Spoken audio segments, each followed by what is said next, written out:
इस कार्यक्रम के पुण्यार्चक हैं श्री कंवर लाल जी, महावीर प्रसाद जी पाटनी, आर के ग्रुप, मदनगंज, किशनगढ़, राजस्थान।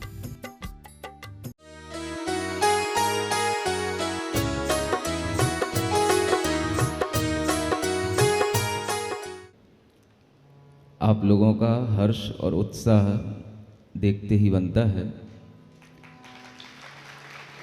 ऐसा लग रहा था कि भगवान के मोक्ष कल्याणक होने के बाद इस पंडाल से भी मोक्ष दिखाई देगा।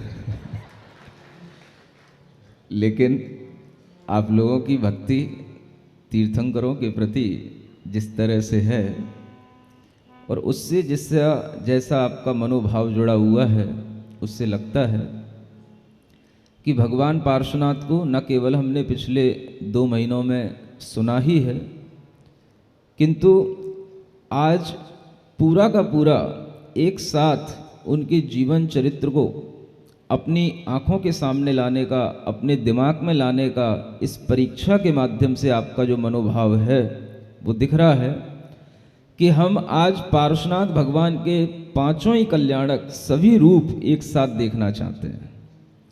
इसलिए आप परीक्षा देने के लिए यहाँ पर बड़े उत्साह के साथ बैठे हैं। यहाँ पर वीसी साहब बैठे हैं, वो भी देख रहे होंगे कि जैन धर्म में भी कैसे ये परीक्षा कैसे होती है। जो कुछ भी पढ़ाया जाता है, अध्ययन कराया जाता है प्रवचनों के माध्यम से, उसको अंत में एक परीक्षा के माध्यम से इस तरह से उसको तौला जाता है ताकि लोगों के मनोभावों से समझ में आए कि लोगों ने कितना गहरे से, कितना अच्छे से सुना है, अध्ययन किया है। और उसी निमित्त से यहाँ पर यह आपके सामने ये कार्य आज होने वाला है। आपने अभी सुना महानुभाव को, जो IAS होते हुए भी बहुत अच्छा अध्यात्म का भाव रखते हैं।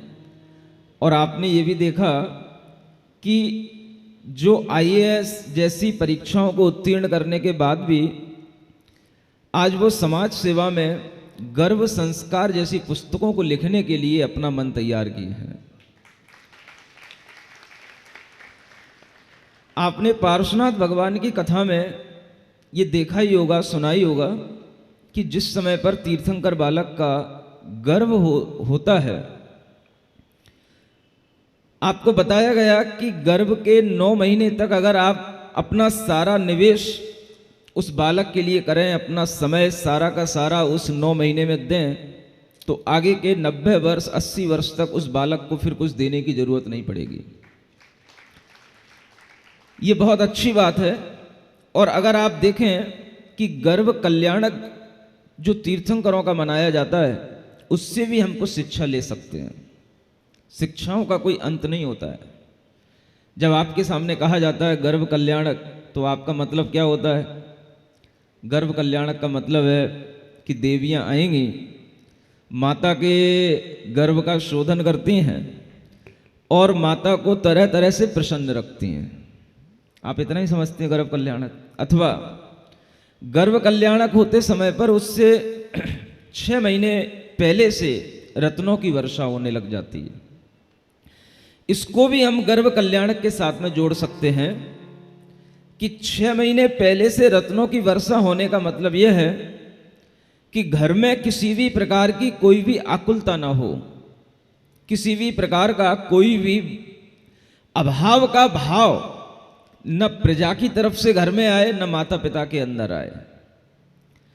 यानी 6 महीने पहले से अगर हम और सावधान हो जाएं, तो वह गर्भ कल्याणक की क्रिया, गर्भ की क्रिया, गर्भाधान की क्रिया बहुत ज्यादा संस्कारित होकर के हमारे सामने आ सकती है। जो भी माता पिता पुत्र उत्पत्ति की, संतान उत्पत्ति की इच्छा करते हैं, वो 6 महीने पहले से अपना मन सुखी बनाने की पहले कोशिश करें। ये हमें भगवान के कल्प कल्याणक से सीखना है। आज परीक्षा में नहीं आएगी ये बातें, आज केवल आपको विशेष रूप से बताया जा रहा है क्योंकि यहां पर विशेष अतिथि आज आए हैं। तो अगर हम 6 महीने पहले से अपना मानस, माता पिता सुखी मानस के साथ में रहें, मुझे ऐसा लगता है कि 6 महीने पहले से जो रत्नों की वर्षा होती है तीर्थंकर बालक के लिए, वो इसलिए होती है कि किसी भी प्रकार का कालुष्य, किसी भी प्रकार का धन का अभाव, किसी भी प्रकार की भाग दौड़ 6 महीने पहले से ही बंद हो जानी चाहिए और 6 महीने पहले से ही वातावरण सुखमय हो जाना चाहिए। उसके बाद में फिर 9 महीने तक क्या होता है, आपने सिर्फ इतना देखा कि देवियां आती हैं कुलाचल पर्वतों से, रुचकवर पर्वतों से, और वो आकर के माता का तरह तरह से शोधन, गर्भ शोधन करती हैं, माता को प्रसन्न करती हैं, माता से अनेक तरह के प्रश्न उत्तर करती हैं। ये एक सीखने की चीज है। वो माता के लिए सेवा कर रही हैं। सेवा करने का मतलब यह है कि वो माता का मन पूरे 9 महीने तक धर्म ध्यान में लगाए रखती हैं। पूरे 9 महीने तक माता को कुछ और नहीं सोचने देती हैं। जो प्रश्न करेंगी अच्छे अच्छे, बताओ तीर्थंकर किस पुण्य के कारण से बनते हैं, तो माता बताएगी 16 कारण भावनाओं के भाने से बनते हैं।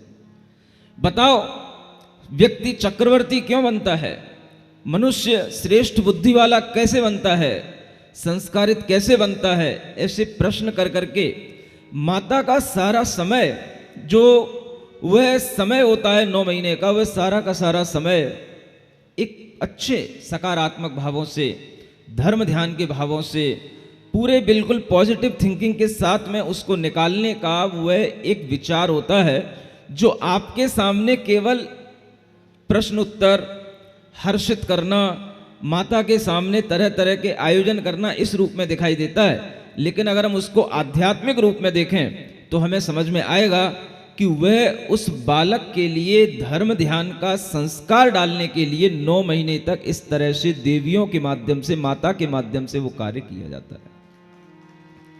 इससे आप ये सीखें। इसलिए गर्भ के समय पर 9 महीने तक जो वास्तव में इस तरह से ध्यान रख करके निवेश किया जाता है, तो गर्भ के बाद फिर उस बालक के साथ ज्यादा मेहनत नहीं करनी पड़ेगी। अगर आप गर्भ के समय पर किसी भी तरह से मोबाइलों से अपने आप को दूर रखें, गर्भ के समय पर अच्छा केवल भक्ति भाव में, प्रभु भक्ति में, मंत्र जाप में, तरह तरह के शास्त्र पुराण आदि को पढ़ने में अपना मन लगाएं, तो अपने आप उस गर्भ में रखे हुए बालक का संस्कार इतना बनेगा कि वह जब जन्म को प्राप्त होगा, आने वाले 8 वर्षों में वह इतनी योग्यता अपनी विकसित कर लेगा कि 8 वर्ष होने से पहले पहले तक वह जिन मंदिरों में आने लगेगा, मुनि महाराज के पास आने लगेगा और स्वयं धर्म शास्त्रों को पढ़ने में अपना मन लगाने लगेगा। खुद कहेगा कि मुझे ये पढ़ना है, मुझे ये सीखना है। ये होता है। इसलिए बड़ी अच्छी बात है कि आज आप मोक्ष कल्याणक होने के बाद फिर से गर्भ कल्याणक की बात सुन रहे हैं। ये चक्र चल रहा है और ये चलता रहता है। आपके मन में भाव आना चाहिए कि हम आगे भी अपने संस्कारों को इस तरह से बनाए रखें। बेटे बेटियों के संस्कार बड़े महत्वपूर्ण होते हैं। कल हमारे पास में एक बेटी आई, माता पिता कहने लगे बेटी को बिल्कुल भी मन नहीं लगता है, न मंदिर आने में, न कुछ सुनने में, न कुछ पढ़ने में, बहुत ही नास्तिक जैसी है। वास्तव में मैंने उसको जब देखा, मैंने उससे पूछा कि तुम मंदिर क्यों नहीं आती, तो कहती है मंदिर में क्या होता है।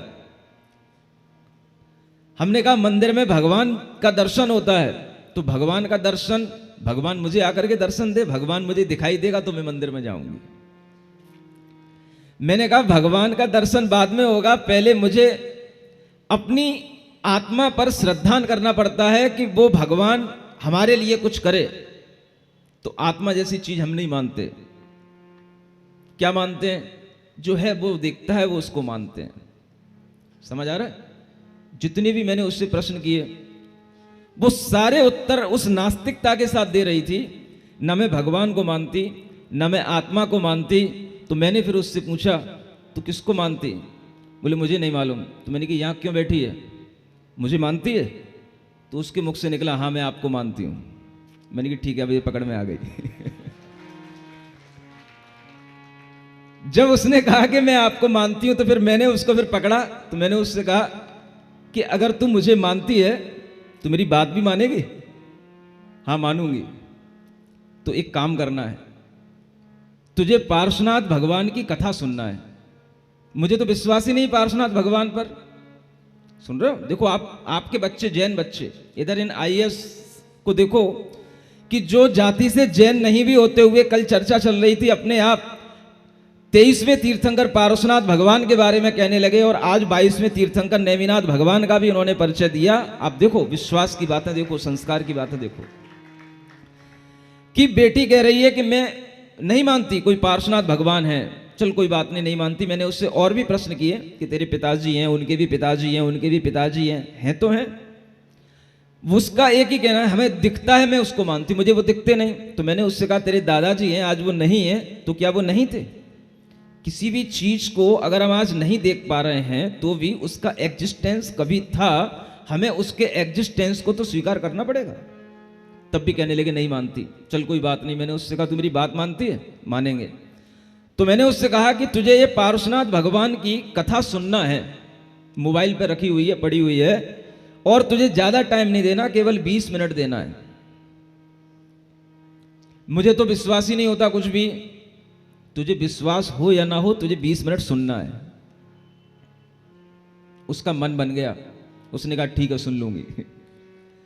एक नियम उसने लिया कि 20 मिनट कथा सुनूंगी। फिर मैंने कहा चल ठीक है 9 बार नमोकार मंत्र पढ़ ले, संकल्प ले ले। तो उसने 9 बार नमोकार मंत्र पढ़ लिया। तो फिर मैंने उससे कहा कि जब सुबह उठती है तो उठने के बाद में 9 की जगह 18 बार नमोकार मंत्र पढ़ना। एक नियम और लेना तेरे को। तो कहने लगी कि नमोकार मंत्र पढ़ने से क्या होगा, मुझे तो विश्वास ही नहीं है कुछ। सुन रहे हो आप लोग? आपकी बेटियों की बात बता रहा हूं मैं। मैंने कहा कोई विश्वास नहीं है, कोई बात नहीं, तुझे मेरे ऊपर विश्वास है ना, मेरे विश्वास के कारण से पढ़ लेना, मेरे कहने के कारण से पढ़ लेना। 18 बार सुबह उठने के बाद में नमोकार मंत्र जरूर पढ़ लेना। तो उसने मान लिया और वो दूसरा नियम भी ले लिया कि मैं 18 बार नमोकार मंत्र पढ़ूंगी। चलने लगी। माता पिता कहने लगे महाराज ये मंदिर नहीं आती। मैंने कोई बात नहीं, मंदिर में आने की कोई जरूरत नहीं है, बच्चों को परेशान मत किया करो। तो थोड़ी सी खुश हो गई वो। फिर मैंने उससे कहा कि तुझे इधर से कभी गुजरती तो होगी, निकलती तो होगी, तो कभी कभार दर्शन करने के लिए आ जाया कर। अगर मैं मिल जाऊं तो मेरे दर्शन कर लिया कर, और नहीं है तो अगर मंदिर खुला हुआ मिल जाया कर तो मंदिर में जाने में दिक्कत क्या है, केवल चली जाया कर। और तुझे कुछ भगवान से कहना नहीं है, तू बस भगवान को देखते रहा कर। भगवान से कुछ मांगना नहीं, तुझे ना भगवान की पूजा करना, ना भगवान से कुछ कहना। क्या करना? तू देखना। तो कहने लगी आप बताओ, रीजन बताओ, देखने से क्या होगा, मुझे दर्शन करने की इच्छा ही नहीं होता है। अच्छा मैंने कहा ठीक है, तुझे रीजन सुनना तो रीजन बताता हूं कि देख, भगवान को जब देखेगी तो जो भगवान के मुख को देखने पर जो उनके चारों ओर एक पॉजिटिविटी रहती है, उनका स्माइली फेस देखेगी तो तेरे अंदर भी अपने आप प्रसन्नता आएगी, पॉजिटिविटी आएगी। केवल बस तू उन भगवान को देखते रहना। तो उसकी समझ में आ गया ठीक है मैं इतना तो कर सकती हूं। तो फिर जब भी मैं आऊंगी बस केवल भगवान को देखूंगी, दर्शन करूंगी और नमोस्तु करके चली जाऊंगी। बस मैंने कहा इतना ही करना है, ज्यादा कुछ नहीं करना है। तो 3 नियम लेकर के गई कल। समझ में आ रहा है? बच्चों को तुम लोग तो केवल पढ़ाते हो, चिल्लाते हो, डांटते हो, उनको कैसे टैकल किया जाता है वो तुमको कुछ नहीं आता है। और बच्चे कितने भी नास्तिक हो, कुछ भी हो, उनकी किसी भी एक चीज को पकड़ करके आप उन्हें रास्ते पर ला सकते हैं। ऐसी कला अगर आप सीख पाओगे तो वह भी आपको बहुत ज्ञान के साथ अपने आप को तैयार करना पड़ेगा, तब आप सीख पाओगे। और अगर आपने ये सब चीजें गर्भ में ही बच्चे को देने की कोशिश की तो बच्चा जन्म लेने के बाद में कभी ऐसा नास्तिक रूप में दिखाई नहीं देगा। ये भी गर्भ संस्कारों का महत्व होता है। तो आप ये जानकर के रखें कि हम इन दिनों में अपने आप के लिए धर्म ध्यानमय वातावरण बनाएं और 9 महीने नहीं, उससे 6 महीने पहले से सब प्रकार से अपने आप को पॉजिटिव बनाने की कोशिश करें। माता पिता किसी भी तरह के बिजनेस में कोई भी गिरावट आती है, चिंताएं होती हैं, उनकी चर्चाएं भी ना करें। इस तरह से जब अपना मनोभाव सुखपूर्ण बनाएंगे तब वह संतान जो उत्पन्न होगी वही संतान आगे चल करके ऐसे पार्श्वनाथ भगवान, महावीर भगवान जैसी संतानें बनती हैं। और इस तरह के जब हमारे सामने महापुरुष होते हैं तो उन्हीं के माध्यम से धर्म, ये सनातनता, ये आगे बढ़ती है। और इसी के माध्यम से जब ये धर्म की परंपराएं आगे बढ़ती हैं तो कितने भी आताताई कुछ भी करें। कल वीसी साहब ने एक ये भी बात चिंता के रूप में रखी थी कि आज बहुत सारे लोगों के द्वारा अनेक तरह का आतंक, लव जिहाद, अनेक तरह का मजहबी एक दबाव आ रहा है और हमारी जो परंपराएं हैं उन पर कुठाराघात हो रहा है, हमारे बच्चे बच्चियों को डाइवर्ट किया जा रहा है। तो ऐसी स्थिति में धर्म कब तक चलेगा?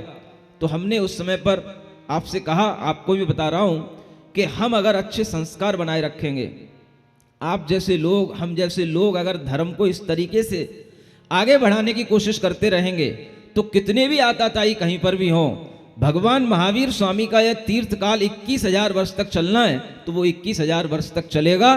धर्म का संस्कार इस तरह से आगे बढ़ेगा तो उसमें उथल पुथल कुछ हो सकती है, कभी किसी भी तरीके के डाइवर्जन आ सकते हैं, ऊंच नीच हो सकता है, कमती ज़्यादा हो सकता है, लेकिन अभाव धर्म का 21,000 वर्ष में कभी भी नहीं होगा। ये हम अपना विश्वास बना करके चलें और इसी तरह के विश्वास के साथ में हम आगे बढ़ेंगे तो हम अपने लक्ष्य तक पहुँचेंगे। आप लोगों को आपकी तैयारी के साथ में आप लोग बैठे हैं, इसलिए ज़्यादा कुछ कह करके जो याद करके आए हो वो सब भुलाना नहीं चाहता मैं, है ना, नहीं तो ये भी दोष मेरे ऊपर लग जाएगा। इसलिए आज के लिए इतना पर्याप्त समझता हूँ। और कल आप लोग पूरे उत्साह के साथ में जब भगवान पार्श्वनाथ की भक्ति करने के लिए आएंगे तो आपके अंदर एक और नई ऊर्जा का संचार होगा, क्योंकि जो पार्श्वनाथ भगवान का विधान, कल्याण मंदिर विधान जो पूजा के रूप में आपके सामने आएगा, उससे आपके अंदर भगवान की भक्ति और अच्छी दिखाई देगी और उस कार्य में भी आप अपने मनोभावों को इसी तरह के उत्साह के साथ में बनाए रखेंगे। और वैसे भी कहा जाता है कि अंत भला तो the end is well, all is well. तो हमारे यहाँ जैन दर्शन में जो एक ट्रेंड है, एक तरीके की व्यवस्थाएं या परंपराएं हैं, वो इतनी अच्छी हैं कि अगर हम उन व्यवस्थाओं को बिना कुछ सोचे समझे भी फॉलो करते हैं तो भी हमें उससे बहुत लाभ मिलता है। कई लोग जब कुछ थोड़ा थोड़ा सा समझने में अपने आप को समर्थ नहीं समझते हैं और उन्हें कुछ समझ नहीं आता है तो वो तरह तरह के प्रश्न करते हैं। हम पूजा क्यों करें, हम विधान क्यों करें, हम भगवान की भक्ति क्यों करें, भगवान की भक्ति से हमें क्या मिलेगा, क्या हमें भगवान दिखाई देते हैं, क्या भगवान की भक्ति करने से वास्तव में कुछ प्राप्त होता है। ऐसे तरह तरह के प्रश्न आते हैं। कब आते हैं? जब हमारे अंदर न तो भगवान के बारे में कोई सही जानकारी, कोई ज्ञान होता है, न श्रद्धा होती है, और न हमें भगवान की भक्ति से कभी कुछ इस तरह का विश्वास होता है कि इसके कारण से हम समझ पाएं कि ऐसा भी कभी कुछ होता है। तभी हमारे मन में इस तरह के प्रश्न आते हैं।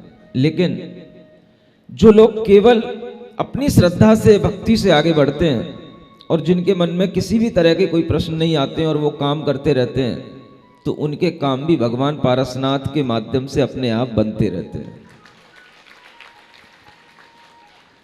अब ये ऐसी चीज है, ना तो भगवान आपको ढंग से दिखाई देंगे, ना आपको काम कैसे बन रहे हैं वो दिखाई देगा, लेकिन काम सब होता रहेगा।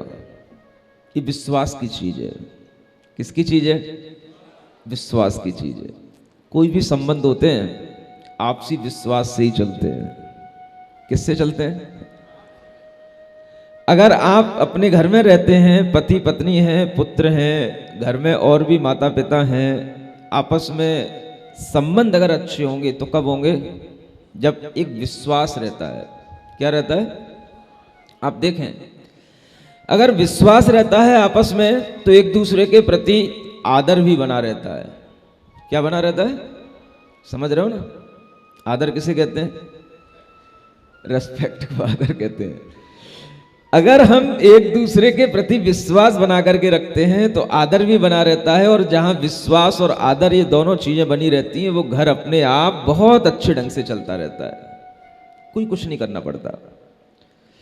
संबंधों के बीच में दो चीजें होना बहुत मायने रखती हैं, किसी भी तरह के संबंधों।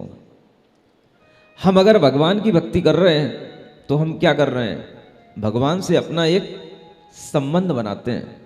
और संबंध किससे बनते हैं? विश्वास से बनते हैं। अब विश्वास आपके अंदर कैसे जगाया जाए? विश्वास भगवान नहीं जगाएंगे, विश्वास आपको जगाना पड़ेगा, क्योंकि भगवान कुछ नहीं करेंगे। करना किसको है? आपको करना है। आप अगर विश्वास करेंगे तो आपको भगवान के प्रति आदर आएगा। आप अगर विश्वास नहीं करेंगे तो आपको आदर का भाव नहीं आएगा, श्रद्धा का भाव नहीं आएगा, आपके अंदर कुछ नहीं आएगा। संबंध बनाने के लिए जब हम पारिवारिक संबंध बनाते हैं तब तो हमें दोनों तरफ से कुछ दरकार रहती है कि भाई मैं आप पर विश्वास कर रहा हूं, आप मुझ पर विश्वास करें। लेकिन जब भगवान से संबंध बनाओगे तो भगवान को कुछ नहीं करना है। अब केवल जो कुछ भी करना है वो सिर्फ आपको करना है। सुन रहे हो कि नहीं? किसको करना है? हाँ, ये एक तरफा चीज चलती है। भगवान की भक्ति एक तरफा होती है। हमें हमेशा ये ध्यान रखना है कि अगर हम भगवान की भक्ति बिना किसी तर्क के वितर्क के भी कर पाते हैं तो ये समझना चाहिए कि ये हमारे अंदर के बहुत अच्छे संस्कार हैं। आज हमारे पास में मान लो समय नहीं है कि हम समझ पाएं, सीख पाएं कि भगवान क्या है।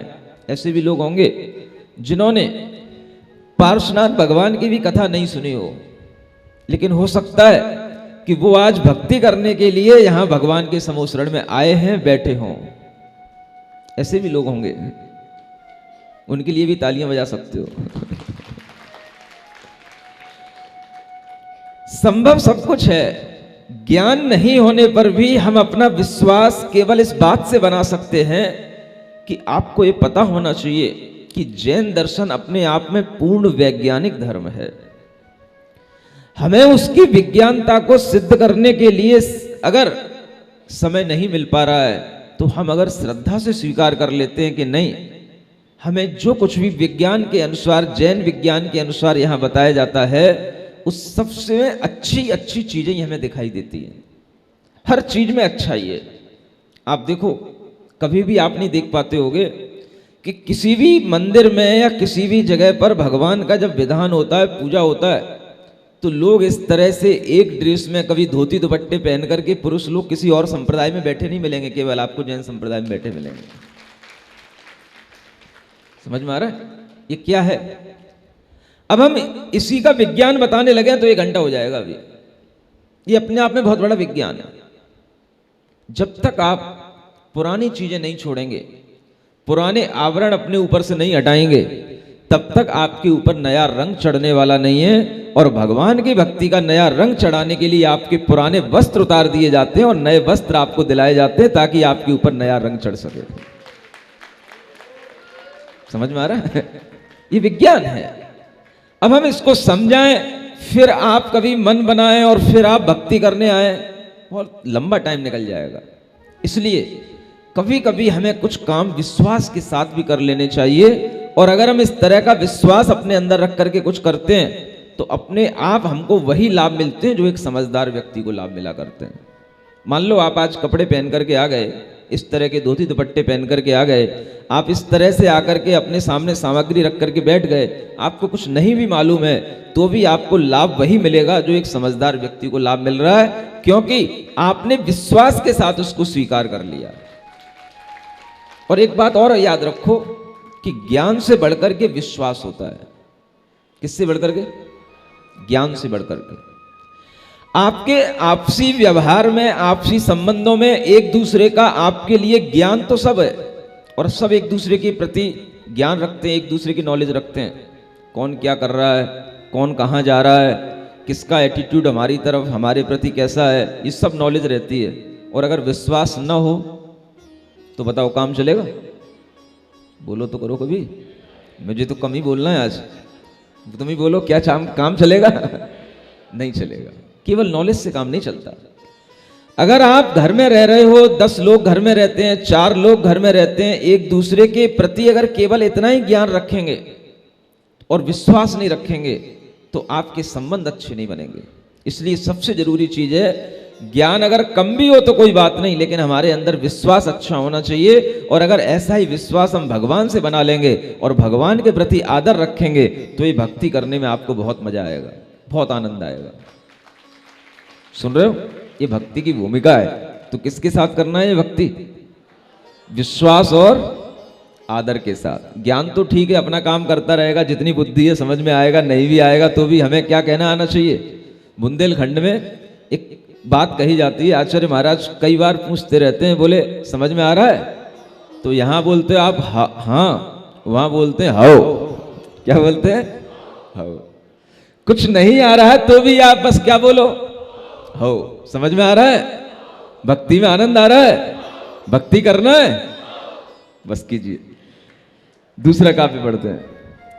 यस्य स्वयं सुरगुरुर्गरिमाम्बुरासे स्तोत्रं सुविस्तृतमत्रिर्न विभुर्विधातुम् तीर्थेश्वरस्य कमठस्मय धूमकेतुः तस्याहमेष किल संस्तवनं करिष्ये सुरगुरु समविस्तृत मति वाले करने को जिनका गुणगान सदा रहे अस्मर्थ सदा से उन प्रभु का मैं करता गान। दुष्ट कमट के मान कर्म की भस्म बनाने अनल स्वरूप तीर्थेश्वर श्री राष्ट्र प्रभु की गरिमा समना दूजारू। स्वरूप मस्मादृशा कथमधीश भवन्त्यधीशा दृष्टोऽपि कौशिकशिशुर्यदिबाधिबान्धो रूपं प्ररूपेति किं किल गर्मरश्मिः। रवि प्रकाश के उदय समय में उल्लू हो जाता है अंधे बना फिर के से रवि का रूप बताए वह मति में जो प्रभु प्रीत हुए हम जैसे कैसे तेरे गुण गाने। लायक हो सत्य वर्णन को जो थोड़ा भी ना जाने। ओम नीम चिद्रूपाय क्लीं महाविजक्तसेताय श्री पार्श्वनाथ अर्घ्यं द्रवपामीति स्वाहा।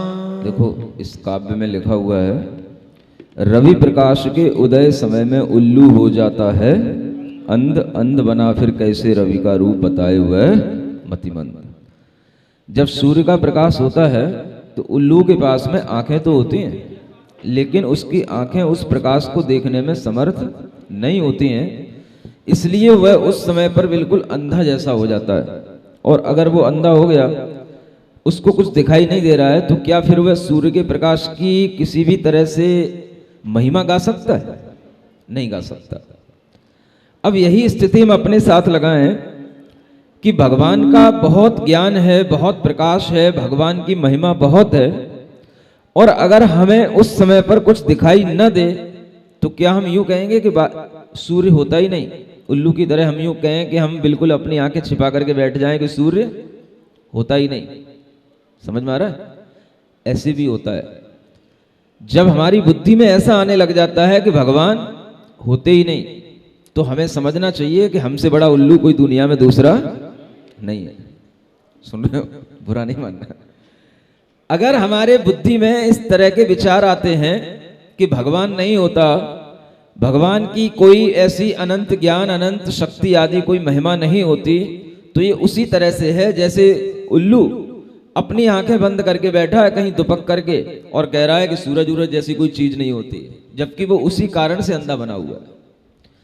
तो कभी कभी क्या होता है कि व्यक्ति अपने आप को जब असमर्थ समझता है तो दूसरे की निंदा पर उतर आता है। निंदा कहां से होती है शुरू जानते हो? जब व्यक्ति अपने आप को दूसरे से असमर्थ समझने लग जाता है। अगर हम भगवान के सामने असमर्थ भी हैं तो हम भगवान की निंदा अगर करेंगे तो हमारी बुद्धि उल्टी कहलाएगी। और अगर हम भगवान के सामने असमर्थ होकर के यूं कहें कि ये भगवान आपका प्रकाश इतना है, आपका ज्ञान इतना है कि हम आपकी स्तुति नहीं कर सकते, लेकिन फिर भी हम आपकी स्तुति करेंगे क्योंकि हमसे बड़ा पागल, हमसे बड़ा ढीठ कोई नहीं है कि जो आपकी स्तुति करने से हमको रोक पाए। ये भी एक तरीका है, समझ में आ रहा है, भक्ति करने का। तो यहां वही दूसरा तरीका अपनाया गया है। पहले तरीके को तो आप अपनाओगे तो भक्ति कर ही नहीं पाओगे। अगर आपने यूं कहना शुरू कर दिया कि भगवान होते नहीं, भक्ति क्या करना, भगवान की निंदा करना शुरू कर दी, तो फिर आपका मतलब है कि आपका बुद्धि काम नहीं कर रही है। और बुद्धि काम नहीं भी कर रही है तो भी हम ये कहें कि नहीं, आपकी महिमा कुछ इतनी अद्भुत है कि आपके कारण से मेरी बुद्धि काम नहीं कर रही है, तो एक वो अलग स्तुति बन जाएगी। समझ आ रहा है? वहीं पर निंदा है और वहीं पर स्तुति है। ये स्तुति को आप अगर पढ़ेंगे तो आपको बहुत लाभ मिलेगा। बहुत सी जगहों पर केवल लोग इस पद्यानुवाद को ही पढ़ करके अपने बहुत सारे विघ्न दूर कर लेते हैं।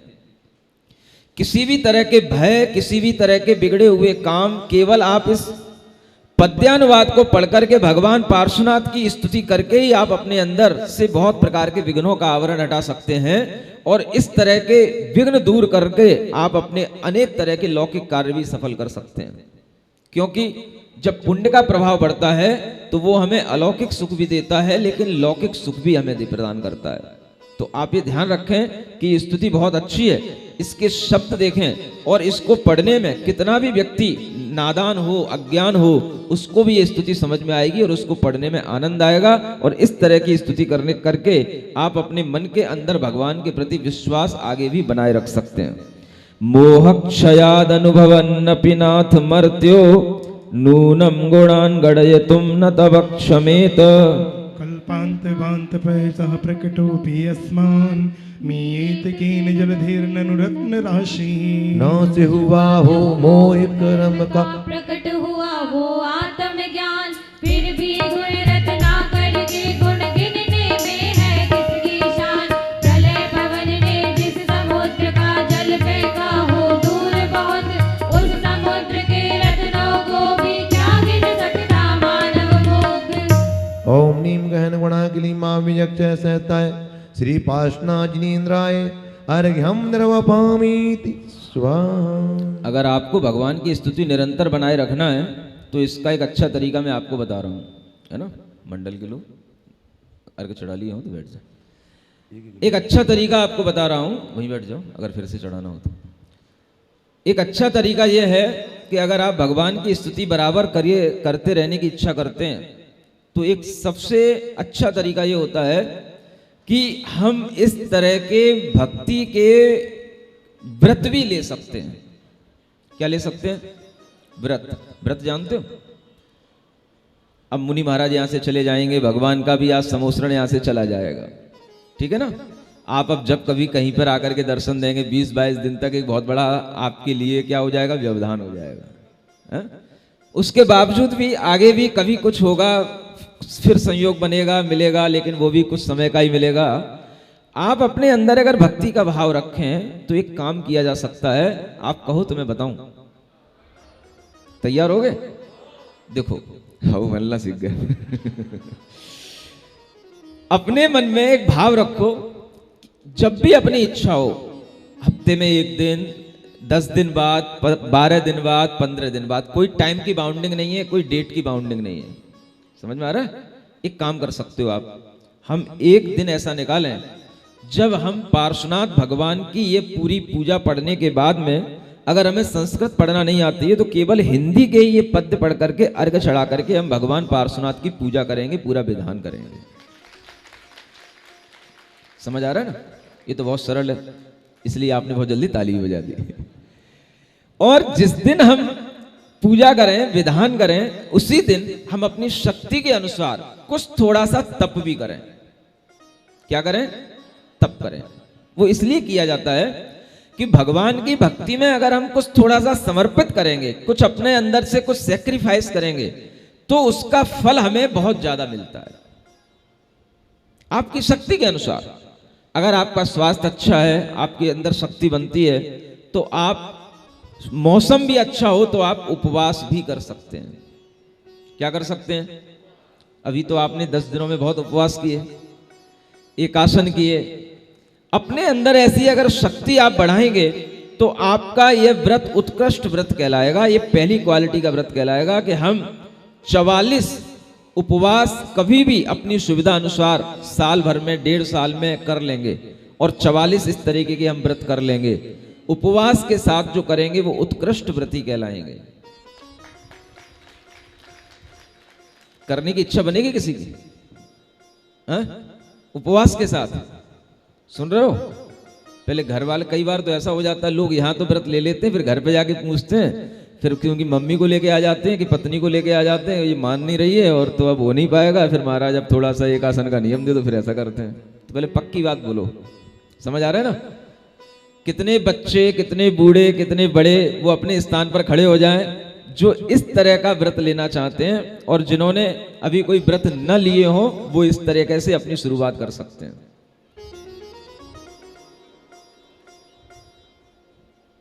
काफी लोग तैयार हो रहे हैं, अच्छा भाव है, पुरुषों में भी लोग खड़े हुए।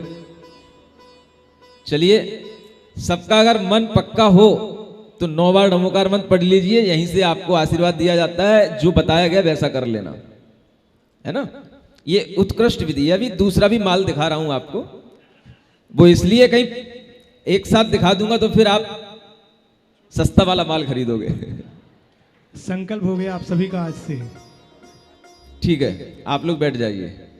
अब मैं दूसरी क्वालिटी का माल दे रहा हूं आपको कि अगर आप में उपवास करने की क्षमता न हो, आपकी शक्ति के बाहर हो, तो आप एक बार भोजन अपने घर पर जैसा भी बने, चाहे शुद्ध भोजन कर लें, जैसा भी बने, शुद्धि का रस को त्याग करके, या जैसा भी आप सामान्य भोजन करते हैं वैसा भी भोजन एक बार भोजन करें और एक ही बार पानी पिए।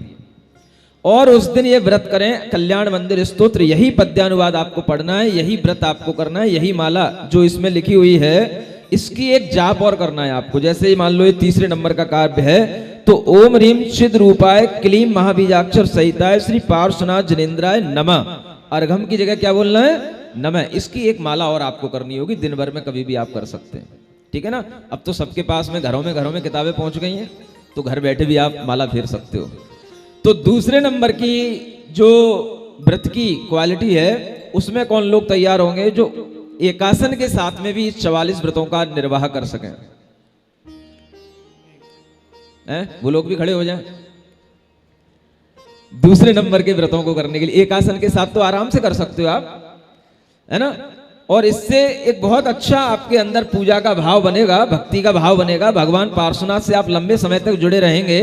हम नहीं भी होंगे तो भी पार्श्वनाथ भगवान की तरफ से आपके पास तक हमारा भी आशीर्वाद पहुंचेगा और भगवान का भी आशीर्वाद पहुंचेगा।